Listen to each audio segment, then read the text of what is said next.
Hello everyone and welcome to a new video. MC-Mura here. In today's video, I wanted to talk about 5 facts in Street Fighter V that maybe you are not aware of. And I will start first with Dan and his V-Skill 2. Typically, Dan's V-Skill 2 allow him to combo normals that are not typically possible, like you just seen, right? Standing heavy punch typically from Dan is +4, so he can't really combo 2 of them in a row, right?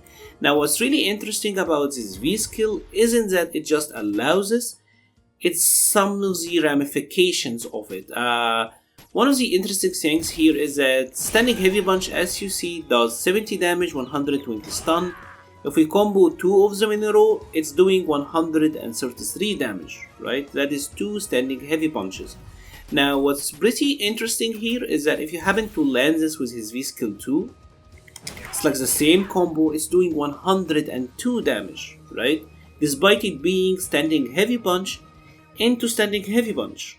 It's the same combo, but with the V-Skill 2 cancel, the second hit is actually doing 50% of its damage, right? What's really more interesting about this is that this applies to normals only and not special moves. So for example, if we do the heavy punch and cancel it into the like light punch punchy punches, right? This is doing 142 damage. If we still do that on the stun, it will still do the same amount of damage, 142. So the rules of the second hit or the hit after the cancel being cut in half only apply to his normal attacks and not the specials, which is an interesting design choice. Not sure if it is an intentional choice or not, but it does seem to be an intentional design choice. Like I said, it is pretty interesting. Obviously, Dan has the ability to do stuff like heavy punch and then cancel it into the rapid punches, so it is something that could come into play. So this next one I think is more of a bug than an actual intended design choice, but it is an interesting fact nonetheless. This was found by Crossed Moon on Twitter. I will be leaving a link to his Twitter page in the description, so go check it out. But this has to do with EX armored attacks. Think of attacks like Laura's EX elbow, Mika's EX speech, Honda's EX headbutt. The type of EX armored attacks that have armor on frame 3. Right? Now obviously regarding these attacks, if you happen to hit the user out of it, as we did here, Laura will lose the EX bar, and again she will get hit out of it because the armor kicks in on frame 3, right? But what's really interesting here is that if you happen to hit them on frame 1, they will not lose the EX bar. So notice this, it said reversal. You heard the reversal sound, right? The sound effect, yet Laura didn't lose any bar. Again, this is hitting Laura on the first frame, right? Nothing happens. If I hit her on frame 3, she loses the EX bar. So I do think this is a bug. I don't imagine that this is an intentional design choice. Pretty much you get a chance at using an EX bar, and even if you get hit, you still get to keep it. So yeah, I can't imagine this being intentional, but it is an interesting fact nonetheless. The third fact has to do with the V-shift mechanic, which I do think is a pretty interesting and underexplored mechanic, all things considered, to be honest. The idea here is that the distance moved backwards is different from one character to the other, with Kage and Dulcim having the shortest backward travel distance. This makes them the easiest characters in the game to punish on a V-shift, right? If they happen to have the V-shift, they are easiest to punish, while on the other hand, Yuri is the character who travels backwards the most, which makes Yuri the hardest character in Street Fighter V to punish on a waved V-shift.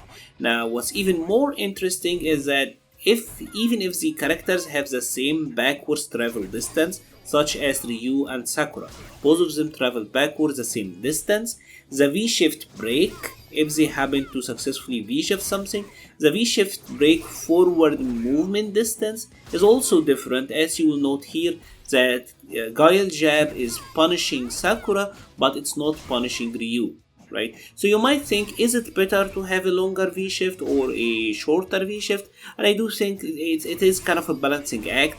Like, yes, Kage is the character who gets punished the easiest on whiff, but because of the short backwards distance travel, he's also one of the characters with the easiest time punishing if he happen to V-shift correctly.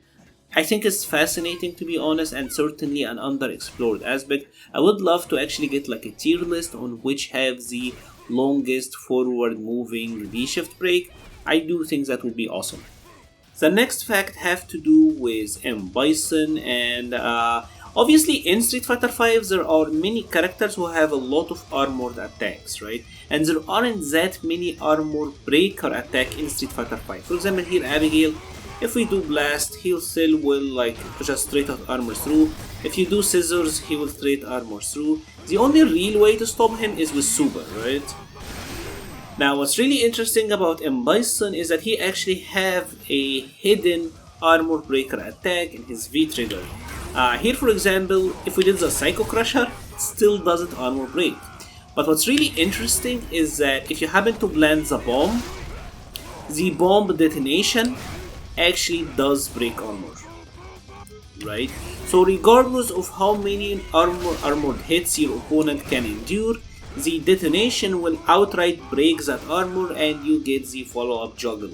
I wish Street Fighter V had more armor breaking attacks, to be honest, because I do think armor is kinda getting a bit excessive, but you know, there aren't that many, and I'm glad I actually found out about this one kinda recently. The final fact is that both Rashid and Chun-Li are too thick. They have wider hurt boxes than the average character, which means that some combos will only work on them while not working on the likes of Ryu and Ken. As an example, if you are using Mika, you happen to do a Brimstone and then dash forward and did a crouching light kick into crouching light punch, the crouching light punch will whiff on the average character, but it will work on Chun-Li, it will work on Rashid. The other example is if you are using Cody, you did EX Rufian. Typically you can't juggle a V-Skill 2 mid-screen, it's a corner only combo, but against Chun-Li and against Rashid, you can actually get it mid-screen, which will lead to at least 50 or 60 damage on the regular combo. If you have level 2 Zong stored, you can get even more. Obviously these examples are based on the characters that I know, but certainly check them out with your own characters. Maybe you will find something against Rashid or Chun-Li that works against them, but doesn't work versus the other cast. It can make a lot of difference in these matchups. If you have enjoyed this video, please leave a like or a comment, it helps the channel so much. I will be leaving a link to the Patreon page, the Discord page and the Twitter page in the description below. Thank you very much for watching and stay safe.